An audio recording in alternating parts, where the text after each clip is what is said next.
game is an amateur game. I mean, the professional side of it, there are idols and heroes and fun to watch them play. But I mean, if it wasn't for amateur golf, there would be no golf. You have to remember, when you play a golf course and you're out there for 4 hours or whatever, you're only hitting a ball for 15 minutes of that. So there's a lot of time to look around. Hello and welcome to another episode of the Top 100 Clubhouse podcast. I'm your host, James Henderson. I'm back with the editor of the website, Jasper Miners. How are you doing, Jasper? Yeah, doing well. Thanks for having me, James. It's been a minute, but it's good to be back, and it's nice to catch up on. You put on some miles, I put on some miles, but we'll get into it over the next little bit. I know that for people that don't know, geo certification is like a green environmentalist certification that a lot of golf courses aspire to have, and with the air miles we've been putting in, we would not be getting it. It's been disgusting. We play on geo-certified golf courses, but we offset it with the that you burn up to get there. Yeah, it's a weird thing for golf.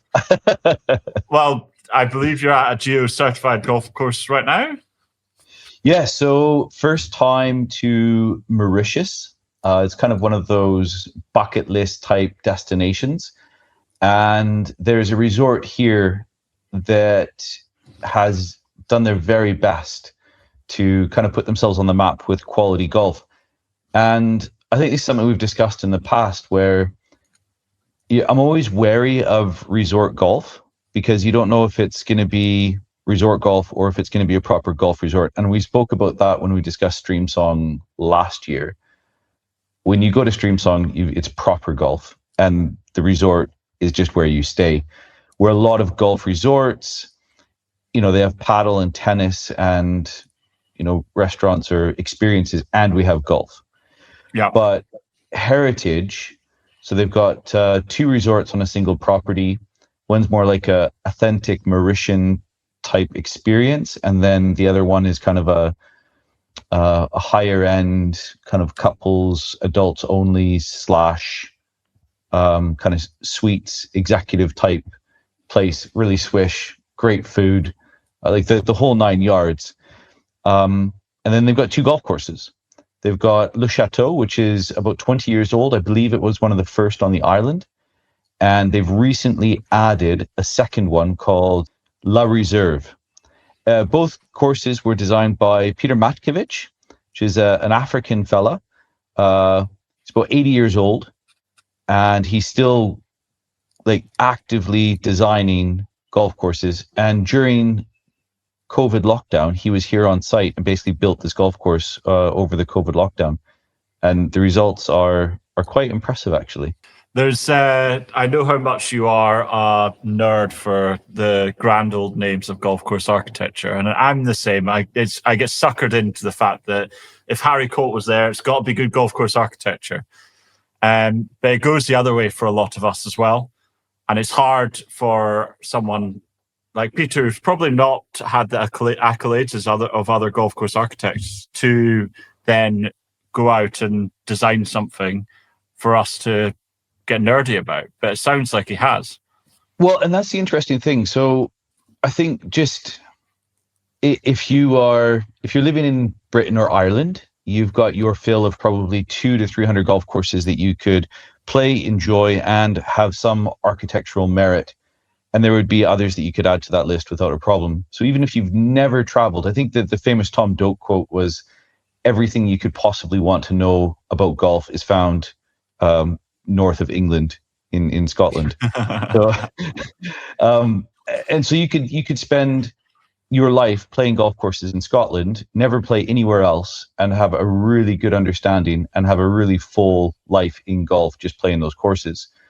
And I think that's the thing. You've got a lot of golf course architects that have done a lot of great work, but in non-traditional golf markets, and they don't get a lot of press, they don't get a lot of attention, but they do good work. And so this was the first experience for me, Peter Matkiewicz. I'd heard of him before, didn't know anything about him. I would say most of his work is in South Africa, Zimbabwe, so the south of the continent. and it does seem like he's got Mauritius sewn up. So there's 10 kind of main golf courses in Mauritius, but there's a few more. Most of them are kind of private members clubs or like kind of resort type golf courses. And he's done the vast majority of them here. But I think the consensus is that his best work is this reserve course at Heritage. But it's a really unique course. And honestly, when I looked at the scorecard and when I kind of did a little bit of research or due diligence before I came, it was a course that I didn't think that I was going to necessarily like be enamored with, because it's just really unconventional. So, well, you sent me something that was wild. You sent me the course map, and I was like, sitting there working out what the hell was going on. So you walk in. So basically, they've got the 2 resorts down on the Indian Ocean front, and kind of inland, there's a road that you cross, and on one side is Le Chateau, and the other side is Le Reserve. And basically, you work your way up a hillside, which eventually goes into kind of the local mountains, if you will. But it's like a ski hill. So you have the clubhouse at the base of the mountain, or the hills, with your practice putting green. They've got a short little putting course on like really intricate little putting green, an amazing driving range. Not that I spend a lot of time there, but it's like basically an infinity driving range with the Indian Ocean kind of framing the back of it. So you kind of hit your balls down over this precipice, and it looks like you're hitting it into the ocean. So it's a brilliant place to hit balls. To be fair, Jasper, then, that's a lot coming from you, because you don't like hitting balls full stop. So no, I don't mind practicing, but I don't spend a lot of time on the range before I go play ever. So it's kind of rock up on the first tee and just get on with it. But it was a cool experience. And then the guy comes up to us and he says, right, you've got to make it to the first tee, and you have to leave now. And it's like 20 minutes to our tee time. And I'm like, well, where, like, how far is the walk? But you get put in a buggy, and they drive you all the way up this hill, kind of meandering on the side of the golf course, to the first tee, which is effectively the top of the chairlift. And when you get to the top, you can see the entire golf course kind of cascading down this hillside, with the clubhouse in the distance, and then the Indian Ocean as a backdrop. And that's where you start from. So the golf course does tack a little bit back on itself, but no holes really play uphill. It does feel like you're slowly losing elevation as you play, but it doesn't feel as though every shot is a downhill shot. So the routing is really unique. The flow of the golf course is really unique. The back nine itself I don't think it has any consecutive pars. So it follows like a 4-3-5 for the last 9. There's 2 reservoirs that you look on the course map, and they're kind of in play and leveraged for play. And like I say, when I looked at the course map and did my due diligence and kind of looked at it all, you thought to yourself, like, yeah, it just can't work. Like it breaks so many rules. It just doesn't. And actually, it works really, really well. It doesn't break one rule, Mackenzie's rule that you should always be going forward, because you can only go forward or you're not getting home. That's it, yeah. The gentleman that we were playing with the first day, I played with a lovely German fella. He was hilarious. But an older gent from the south of Germany, and then we had a couple actually from kind of Middle England, from Stanford. And he was saying, like, I don't understand why the course doesn't return back to the clubhouse, and most good courses do this, et cetera, et cetera. But I think it just goes to show that, I walked away from the first round that I played having learned a lot about golf course architecture. And I think that's one thing that's really exciting for me, is that when you see something new that's a bit bold, that's a bit edgy. And look, I know Tom Doak had designed a course in California, I believe it was. I don't think it's got off the ground or got the permitting yet. But the idea was the same, that you basically have a starting clubhouse and an ending clubhouse, or some sort of, I guess it's similar to some of the courses. There's a George C. Thomas course, I forget which one it is, I believe in California, where you take a lift from like the 18th green back up to the clubhouse. Bel Air. It's to the 17th tee, I think, or something like that. So same with Banff Springs. You used to play, instead of the clubhouse where it is now, you used to play basically from the drop-off point, like the circle around the clubhouse, and hit off and then come back. So in a way, it's been done before, but it's a unique experience. And kind of when you look at the tick list of all the things that it does or doesn't do, you think, oh, it'll be interesting to see if they can pull this off. But there's a lot of above ground features. So I think because it's built on quite rocky terrain, having been a lava base, they couldn't necessarily go down. So they had to build up. So you've got lots of, it sounds terrible when you say it, especially for people like us, I guess, like mounding, which is kind of a dirty word when you're thinking about naturalized golf. But it's actually done quite well in the sense that it's not trying to be natural. It's very obviously shaped, but everything serves a purpose. So there's a lot of visual deception. There's lots of dead ground. There's lots of layering. It's just a really unique golf course, and I really enjoyed playing it, which it shocked me. So I get to play it again tomorrow, which will be really good. We're playing with a local pro who's he's a South African fella who's been here for about a year. Played on the Sunshine Tour. Played with him 9 holes today at Le Chateau. We had a great time. And then tomorrow, Henny Zool is here as well. So we're going to play kind of a threesome. And I believe her partner might be joining us as well. So yeah, nice little foursome tomorrow at Le Reserve. And then what's today? It's Thursday. Friday, when I fly out, I go to a course called Avalon, which is, again, another Peter Matkovich, which is kind of higher up in the mountains. So we get to see a third Peter Matkovich course before flying home. So yeah, flew in, flew out, but really intriguing to see something new. And for me, if I was somewhere and I seen another Peter Matkovich golf course, I would probably put it on the list to play, because what I've seen has told me that there's substance to his designs, which is kind of cool to find another individual you didn't know anything about that you'd love to see more of his work. Well, it sounds like he's willing to break the boundaries, right? So creativity comes from breaking boundaries. Like he definitely has a respect and reverence for the classics. There's a series of cape holes. So using the reservoir basically as a cape hole, one at Machrihanish. There is a Biarritz as used in the common vernacular, not as we know it to be the truth, but like the 2-tier green with the channel in the middle. So there's those. There's a series of massive punch bowls where you can use the slopes opposite, so you can kind of play away from the flag to use the slope to get it back. Lots of compression and release. There's a bottleneck template as well, where the fairway really narrows into kind of a chute. So you've got to really plan what you're going to play. You can play up short and have a direct line in, but it's going to be longer, or you can kind of bomb it, but you're playing blind. So he's obviously got a respect, reverence, and understanding of how those templates work. But the thing for me was that when you played the template holes, you didn't really realize it was a template hole until after you walked off. You kind of sat there and scratched your head a bit and said, actually, that's a riff off of a Redan or a punch bowl, or a punch bowls are a bit obvious to see, but cape holes and bottlenecks and little nods to St. Andrews as well. Like the second hole, you've got that little knoll in the front, kind of a buried elephant, I think Mackenzie called it, and lots of little pimples around greens that affect play.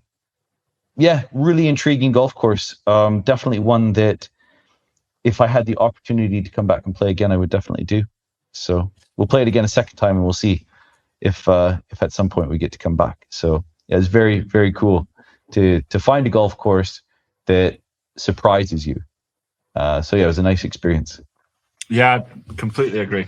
It's especially when someone like yourself, who's seen a lot of the great works in golf course architecture, to be able to then be surprised is a rarity. Yeah, in all the good ways.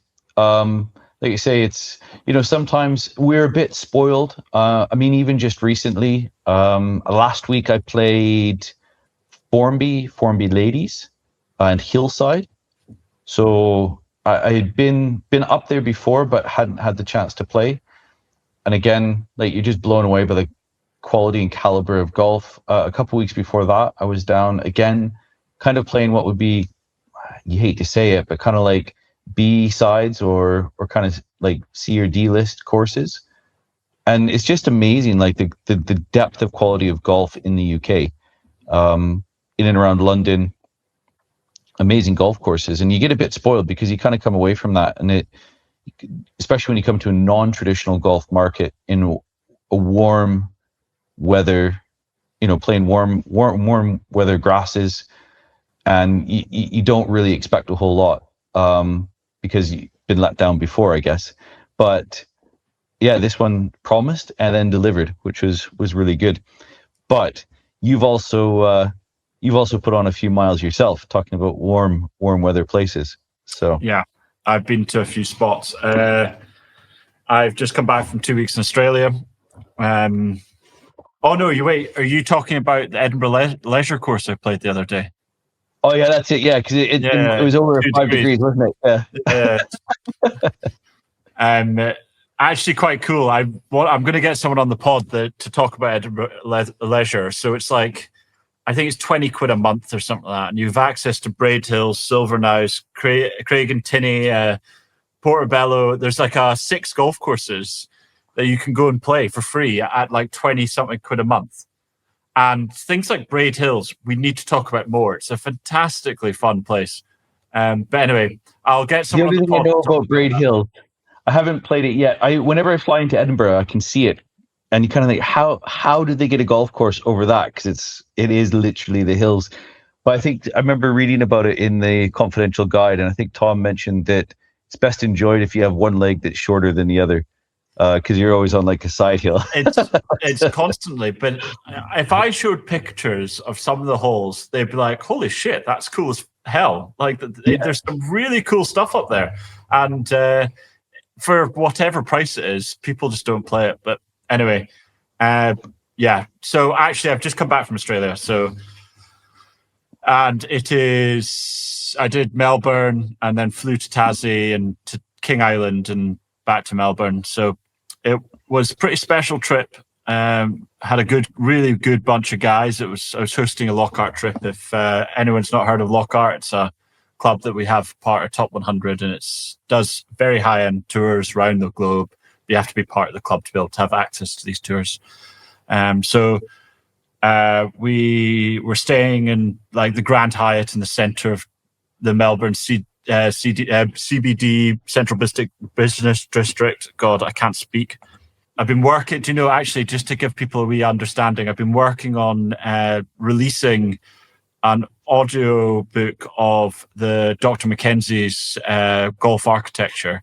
It's only going to be an hour and 50 minutes. It'll be really easy to listen to. We'll hopefully put it out with later on around the Christmas time, so people just have something to listen to when we're busy with family and stuff like that. And it will be also very cool because that's almost the biggest Bible in golf course architecture. Absolutely. Yeah. Anyway, so back to Melbourne, staying in the CBD, which is Central Business District. Melbourne is so cool. It's a great city, isn't it? What a city. It is a great city. Yeah. There's a couple in the world. I mean, I've been fortunate enough to visit quite a few. I mean, San Francisco, New York, London, Paris, but Melbourne for me, when you mix in like the brilliance of the city, like everything that's going on, the metropolitan vibe is off the charts. The food is brilliant. It's great. Those places. If you're staying in the centre, you can just walk around the centre, and then you have the Melbourne Cricket Ground, you have the F1 track, you have the tennis, you have the stadium that they do anything. There's just stadiums up forever. There's even a little 9-hole next to the F1 course, an 18-hole short course next to the F1 track. You can literally play it's an absolutely brilliant city. Amazing. I've often said that if someone just said you have to pick now where you want to go and just spend the rest of your days, Melbourne would be brilliant place to pick, because you've also got the massive bay on the south side of the city. I guess you could call it that. Basically, it's beach culture. It's basically, it reminds me of like if London was in a warm environment on a coast. Yeah, it's got a real London vibe. But yeah, I didn't realize when you were in the city and wandering around the city doing whatever. Obviously, I didn't see the whole place, and there's amazing food, amazing drink, and when you're in that city, you're wandering around. You feel like you can wander everywhere. You can just get to places, do whatever. In London, you just have to go down into the depths of the underground and get chucked along.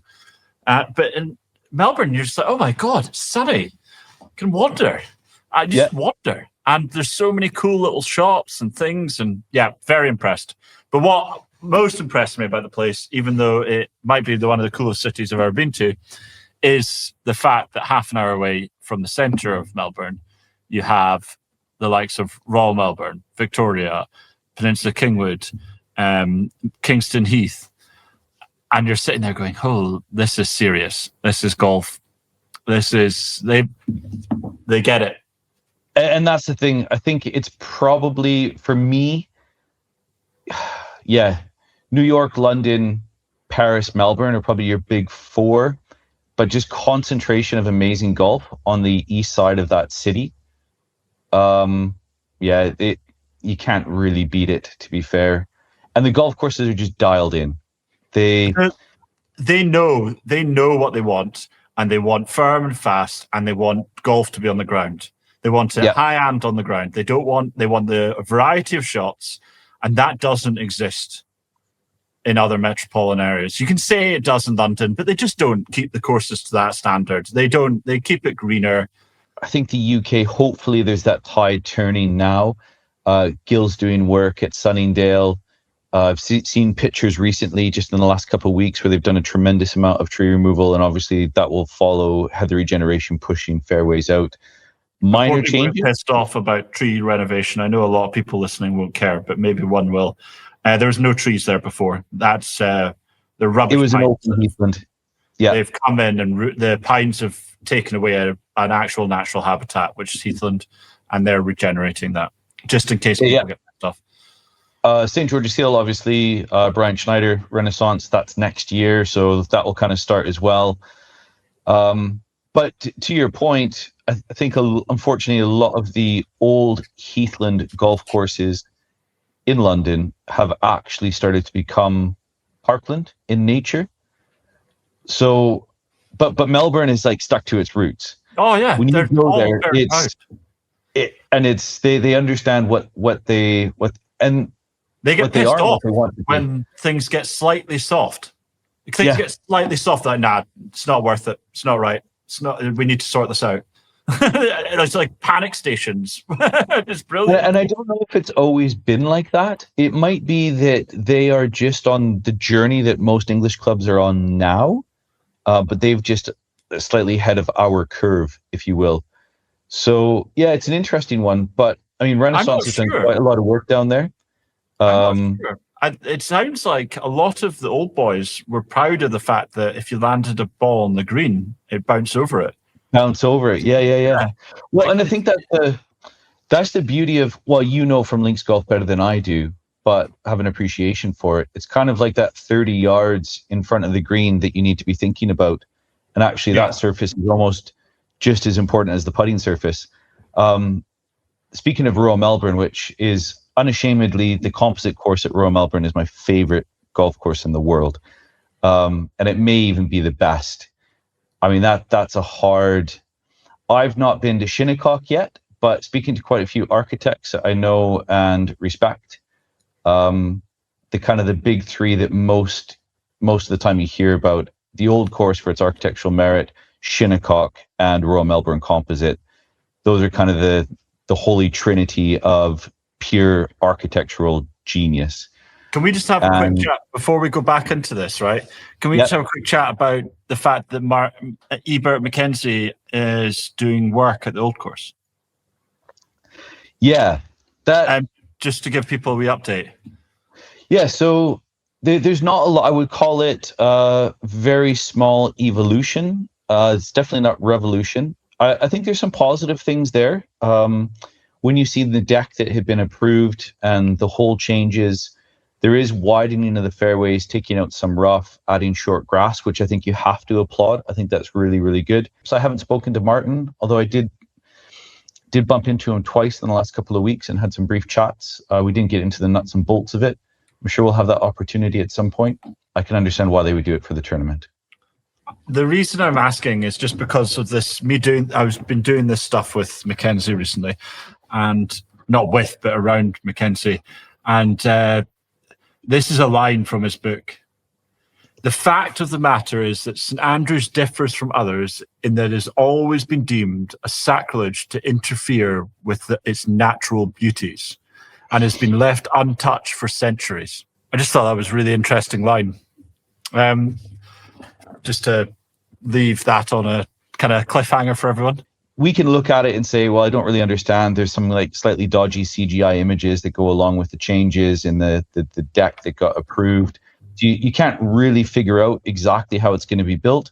The brilliant thing about St Andrews is it can always put it back. It's well documented enough, and there's very accurate LiDAR scans. So we'll wait and see. The cool thing about it, though, is I didn't read the second line. Okay.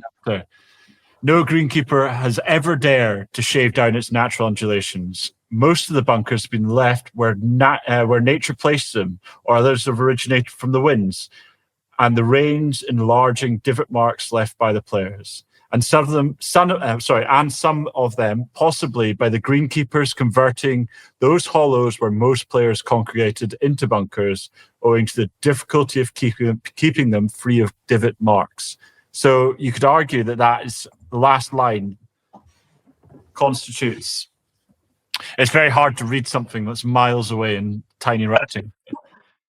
This episode is brought to you by the Lockhart Travel Club. We believe golf is more than a game. It's a journey. A journey we've made across 34 of the world's top 100 courses last year, and now is your turn. We curate bespoke travel experiences for passionate golfers who expect nothing but the best. Membership is limited, so join us at lockharttravelclub.com. In the past, like when you built and designed a golf course and you settled on the routing, it was a work in progress for years. To go back to one, so speaking about the Addington, even in London, there's a massive amount of work going on there. Again, I bang on about it because it's such a brilliant golf course. Colton Abercrombie started the routing and laid it out in 2013. Obviously, the war put an end to that. They turned it over for agricultural use. Crewman Abercrombie came back in 1919 and kind of laid out the course again on the bones that Colton Abercrombie had started with. But it wasn't until like the mid-20s that they came back and finally settled on the bunkering scheme. So from the early 20s till somewhere in the mid to late 20s, basically the bunkers weren't there. And so you have to ask yourself, like, well, how would you decide? And there's urban legends, and there's always truth to these things. Where there's smoke, there's fire. That effectively they would just wait to see where golfers were hitting their balls. And it's exactly what Mackenzie said. It's like, there's lots of divots there, and they're like, right, let's dig a bunker. Yeah, exactly. Sometimes I wonder if we overcomplicate things, where there's this rush for, like, you and I have played Trump and Old Petty, Trump New and Old Petty. And it's like, it's barely grown in, and we're out there and we're like analyzing it and talking about it and trying to like see where does it sit in the ranking and is it better than this one. But there's grass that's been growing on this like less than a year. And it's almost like we have this, like, it needs to be perfect from day one. And it's like, let's pass judgment on this. And actually, it'll probably take 3 to 5 years for things to bed in and get right anyways. Well, I've got a Harry Colt quote for you. Good. Excellent. No doubt many mistakes were made in our early attempts, and I never visit a course which I've designed without seeing where improvements could be made in the constructional work. And as long as this is so, I feel that we shall all continue to learn and make progress, our instructor being nature itself. And that's what makes Colt. Yeah, Colt was not an egomaniac. You can tell, I mean, he was a deeply religious man. and on all accounts, like quite humble. And he didn't take a lot of credit where he was not just due credit, but deserving of it. And I think in that quote, you do see a lot of humility for the art of golf course architecture, and the fact that it'll never be mastered. There's always more to learn and more to do. Well, yeah, as long as the clubs change and the balls change and things get bigger and shorter or spinnier or whatever, golf courses are never going to be mastered because the game always changes. exactly. And I think hopefully we're getting to a point now where the distance, hopefully they found a way to cap that, because I don't think it's in anyone's interest to have golf have a bigger footprint than it currently is. I mean, it's interesting, like at this course that we're playing at tomorrow, Reserve. I mean, you go back to I think they call them the Louis tees. So Louis Oosthuizen was a co-designer with Peter Matkovich. And you pass the back tee and then you drive for like 150 yards, and then you get to like your tee, which is still a 650-yard par 5. Now, I'm just being, ridiculous, but it almost seems like that, where the golf that those guys play is just so different. I mean, I played with 3 pros today, and like they were playing a game that I could definitely understand and relate to. And then when you look at their game compared to like a tour pros, it's like that's a whole different level.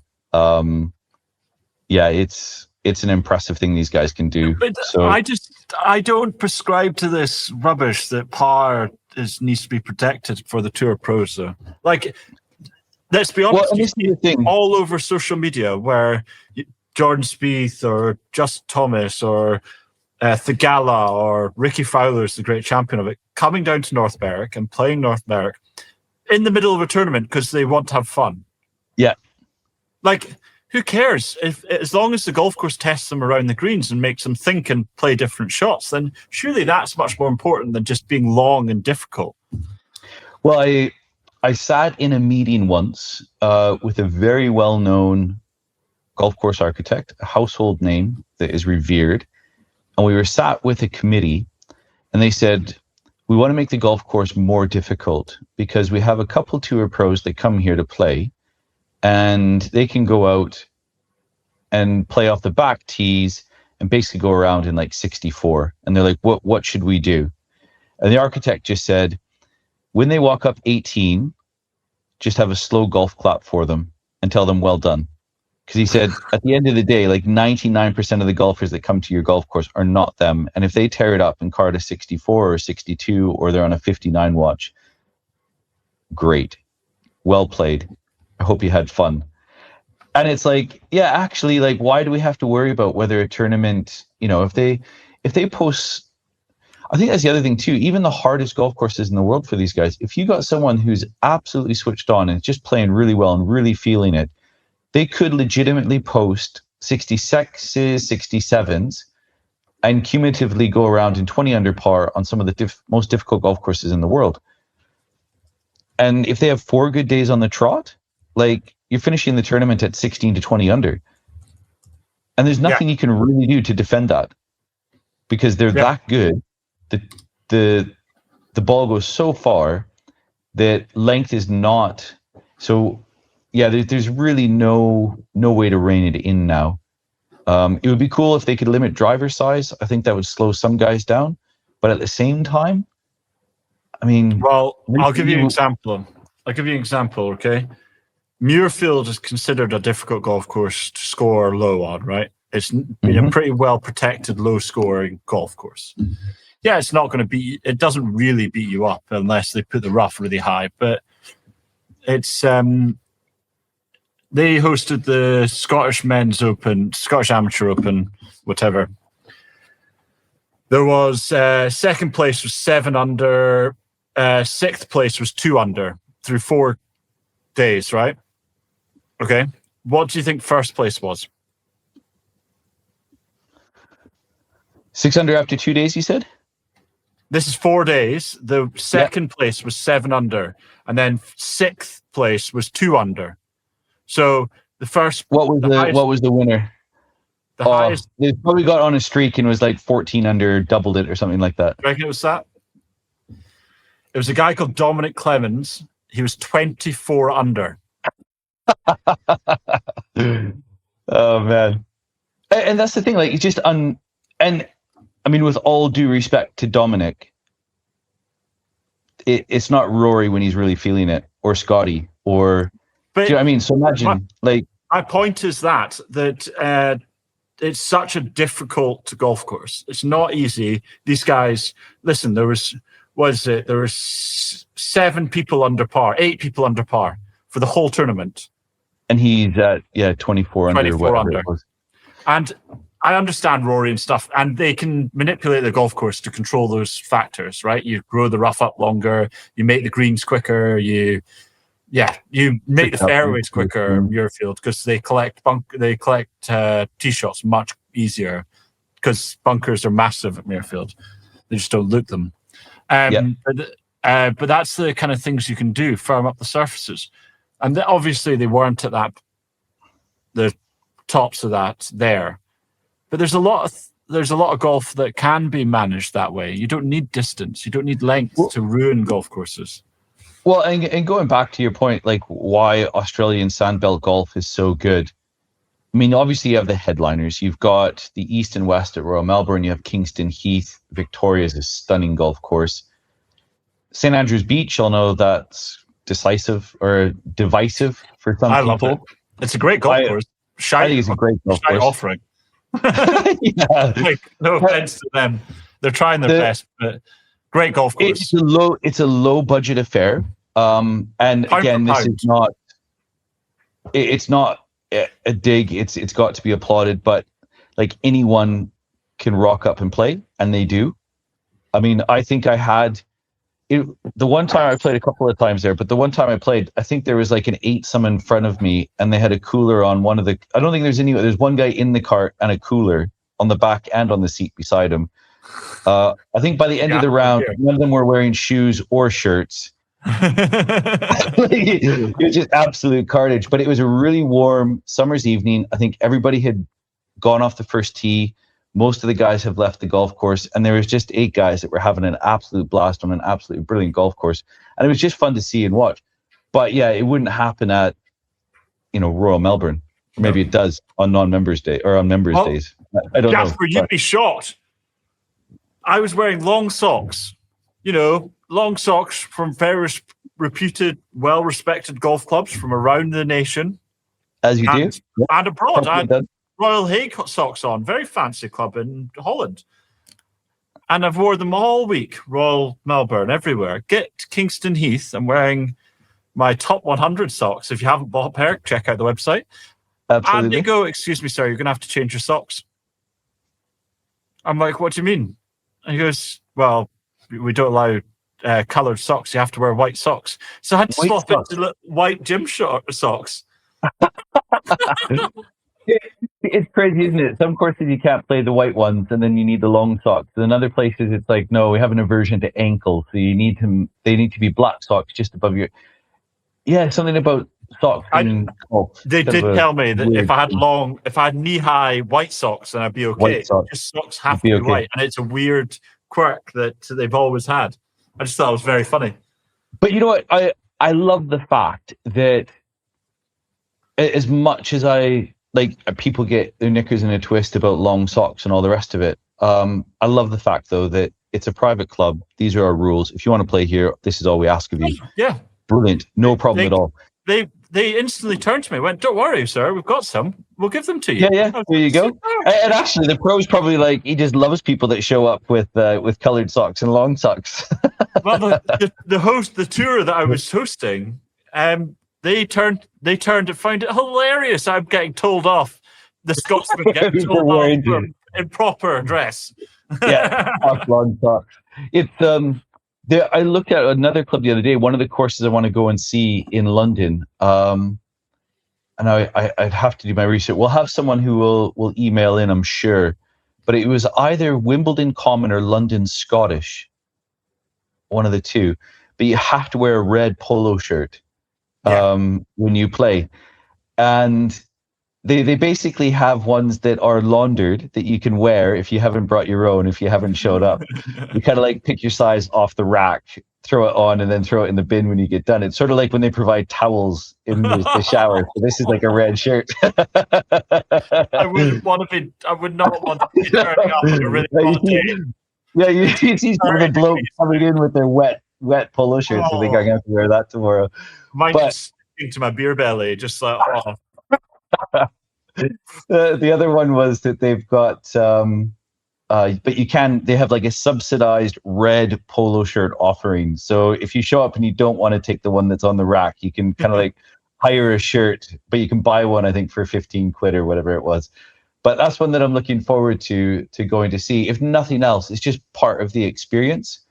And I think it's just that nod to the past where it was, if you're playing golf on a common, if you're wearing a bright red shirt, it probably would have been a jacket back in the day if you went back far enough, the red jacket clubs.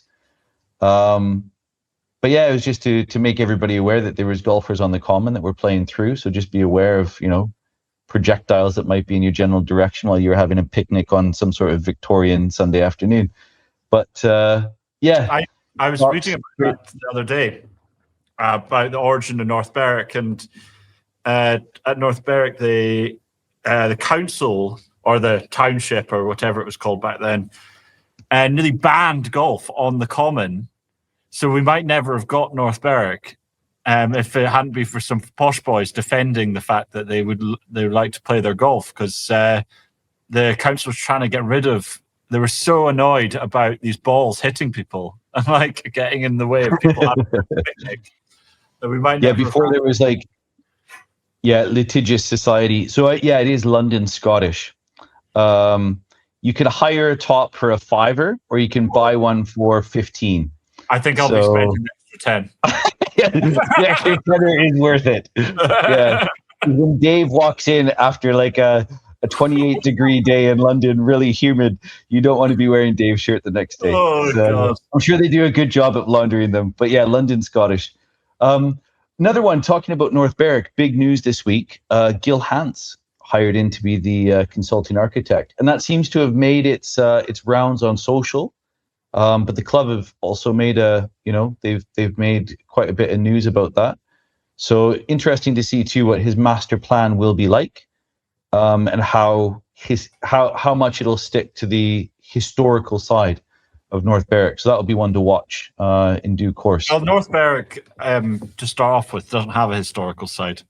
Everyone thinks that the golf course is the oldest golf course, the fifth oldest golf course in the world, but it's not. It's developed over time. Like the 11th hole was built in 1960 or something like that.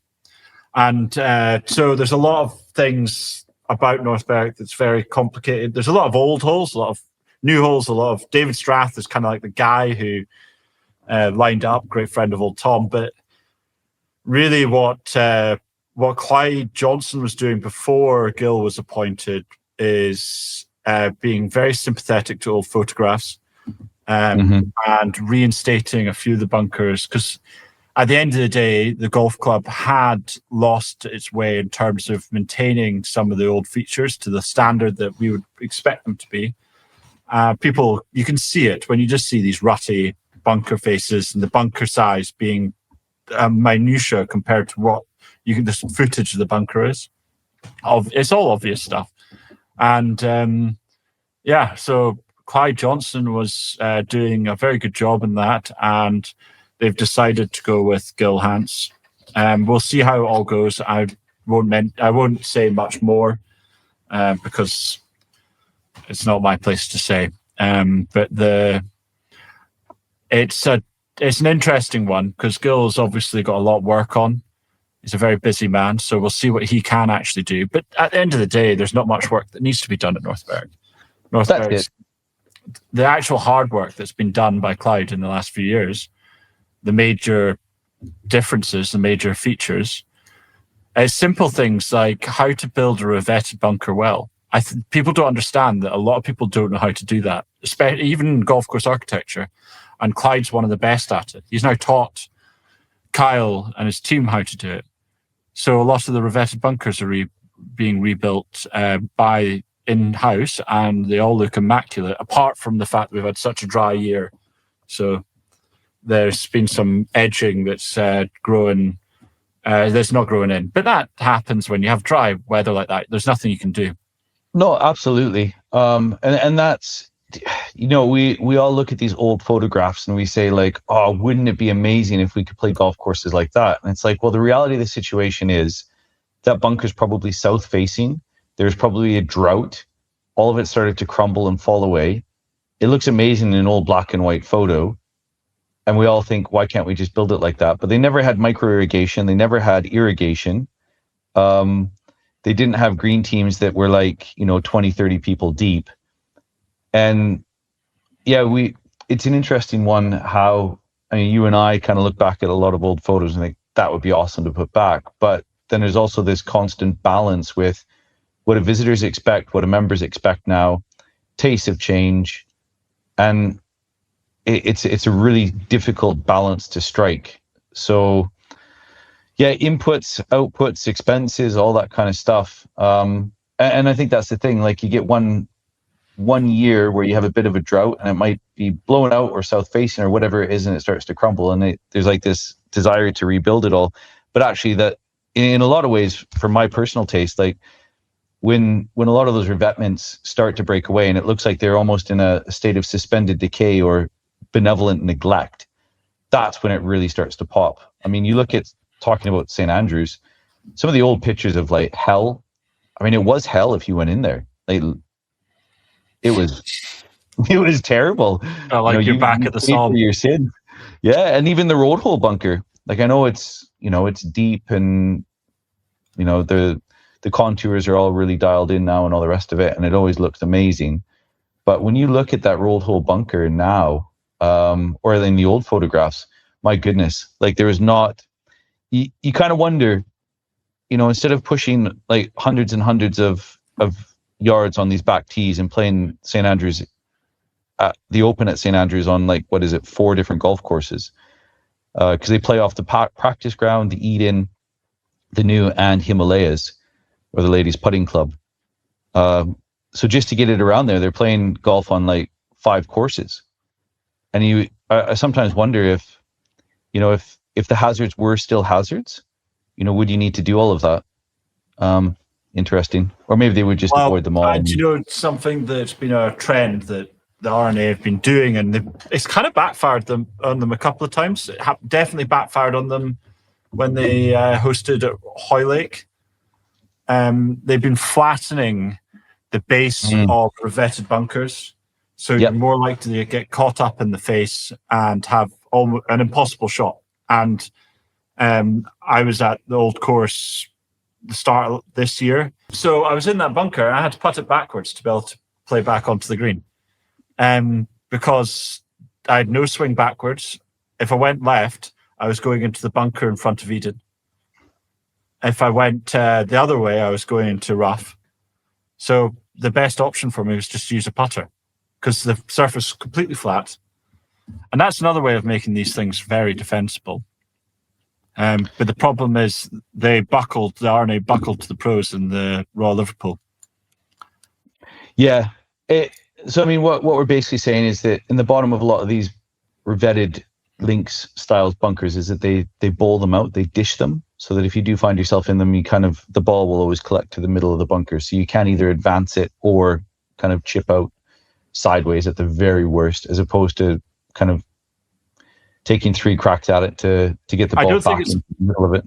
I don't think it's the right play for amateur play, but you can change it for the tournament play. And I do think it's a way of getting pros to play away from bunkers.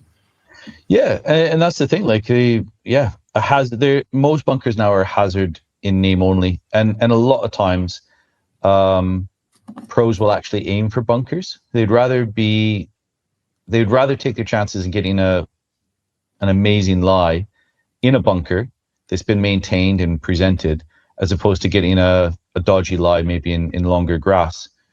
And I think that's maybe for me, and I guess you can call me a purist or whatever you want to call me, but like hazards should still be hazards. I don't understand why, like a good miss is to go into a hazard because it's an easier shot than leaving it on the grass somewhere around the green.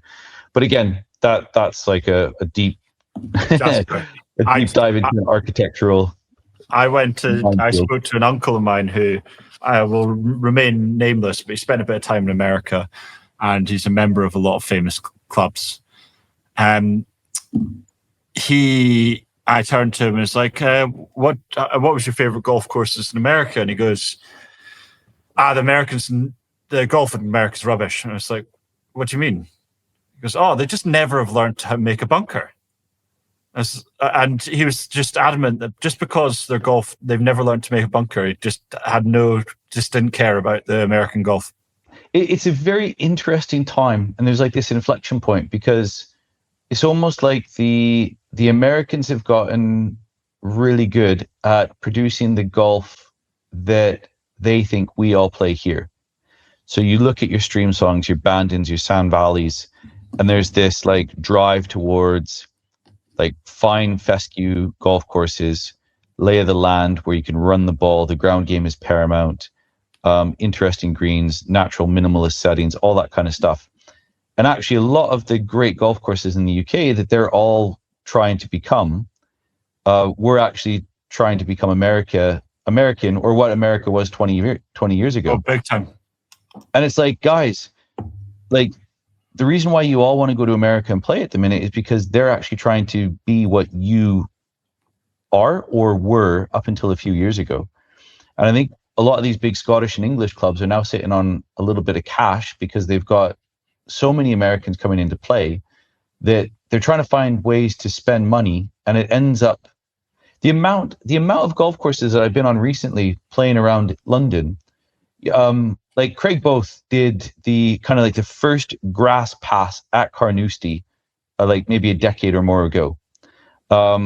James Bledge kind of popularized them down in Kent at Royal St. Ports, and that was kind of like a watershed moment for grass pass.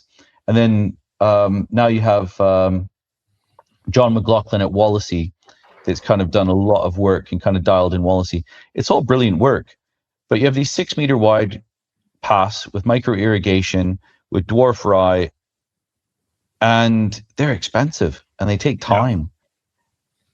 Yeah. And I understand like it's a sexy thing to walk off, and it's all short grass and it transitions into the next tee, and I get all of that. But my goodness, if that's the standard that like even kind of B or C list courses are going to try and attain, because that's just like what everybody's doing now. You know, the days of, like you said, the, you know, £20 a month to play 5 courses in and around Edinburgh, when you expect those standards or those types of conditionings for a course to be turned out, like you cannot do that on a budget. And you just wonder at what point, like, does that tip and it just becomes very American in the UK? You know something, actually, the quality of the greenkeeping that the boys do at Edinburgh Leisure is pretty impressive.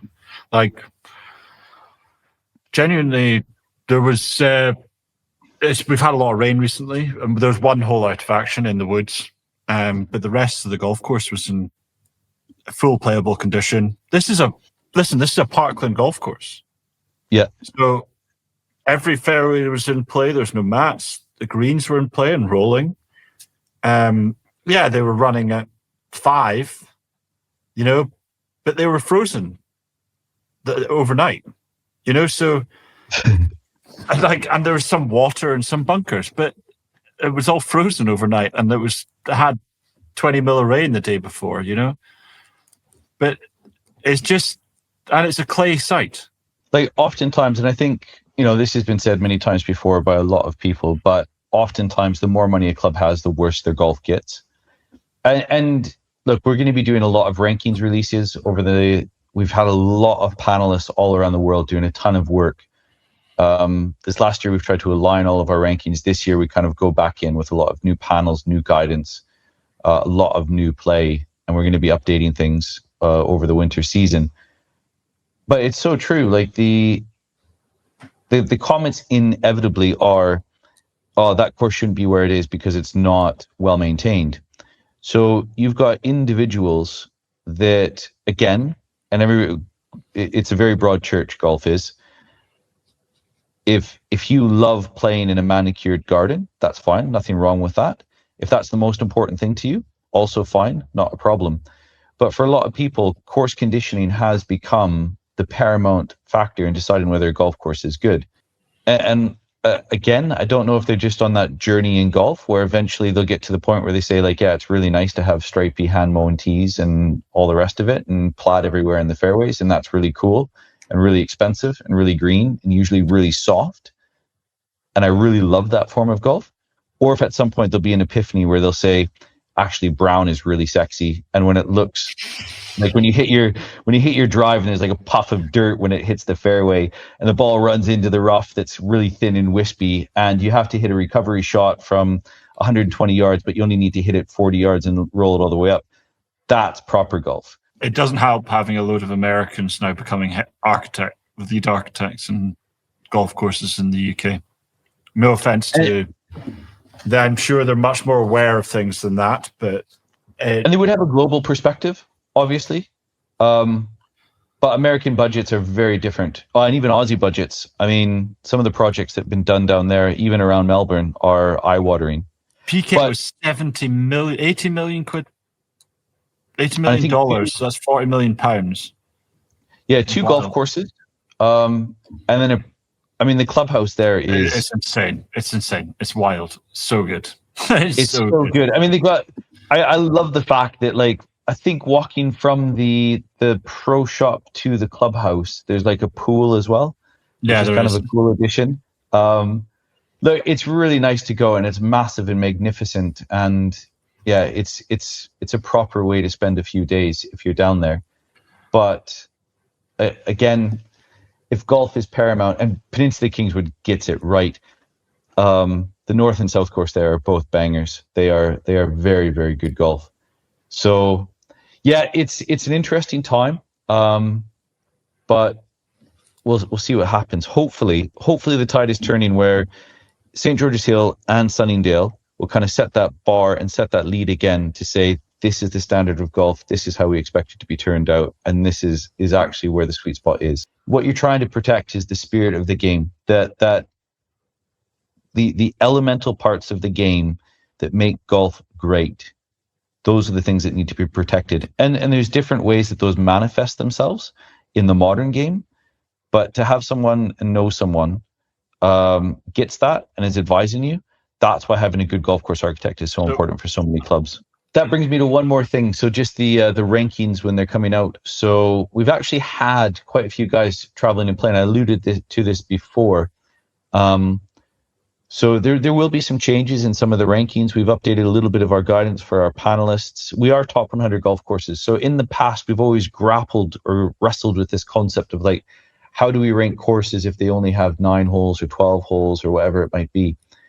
And effectively, using your food analogy, we're top 100 golf courses, and a golf course can be presented, it most commonly is 18 holes, but it doesn't necessarily have to be 18 holes. So that's going to be an interesting one to see how the panel reacts to that. Do some courses rise or fall because of the fact that, they may have, less holes than 18? Interesting discussion to have. We'll see what the panels have to think about that.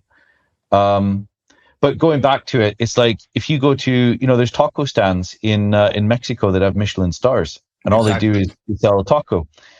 So how do you compare a taco stand in Mexico to, a really classically, trained Parisian chef who has an 11-course tasting menu with wine pairings in Paris? Well, guess what? It doesn't matter if it's a 1-course taco on a street in Mexico or it's the finest dining in the world in Paris. Is it good food? And that's the same for us. It's a golf course is a golf course. I agree, but the one thing I will say is if it's over-manufactured, ultra-processed food, then it never is going to get a Michelin star. Excellent. Yeah, very point well made. And that's the thing, there still has to be a bit of artistry and a bit of care and skill and creativity. And I think that's where, with golf, there's still so many courses to see and understand and learn, and it's why we do what we do, I guess. But exciting times. So Well, I mean, Right. one of the ways, obviously, You've got to get to dinner. I do. Talking about Michelin star, I don't know what we're having. I think it's sushi night tonight, which is good. Ooh. So, talking about raw oysters, I do like myself a bit. Yeah, I do like sushi. So, surf and turf, I don't know what they're having, but there's a big bonfire I can see out the window. So hopefully that's not dinner. Turns out your dinner. And it's, Yeah, exactly. right, okay, I'll leave on that note. We're an hour and 12 in, and we can talk about Australia another time, because we haven't actually talked about Australia.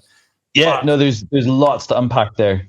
I hope you guys didn't turn off our hour-long rant, and because that was an hour-long rant. And I hope you all enjoy.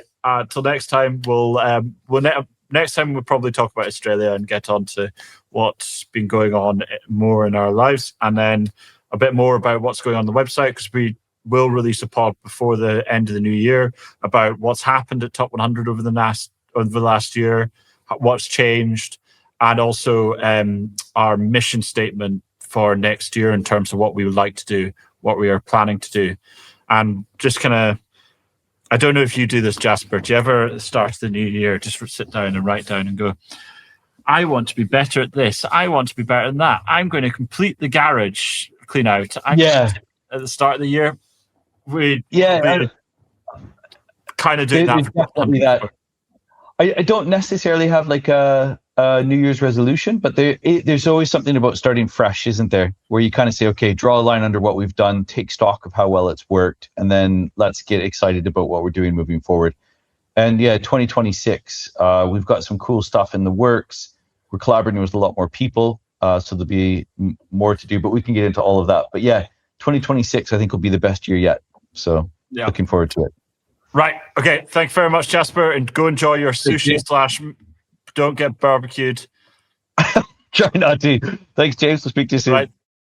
Top100golfcourses.com has set the standard for golfers worldwide, and now you can wear that standard proudly. Premium apparel and exclusive gear for those who truly know the game. Shop now at top100golfcourses.com.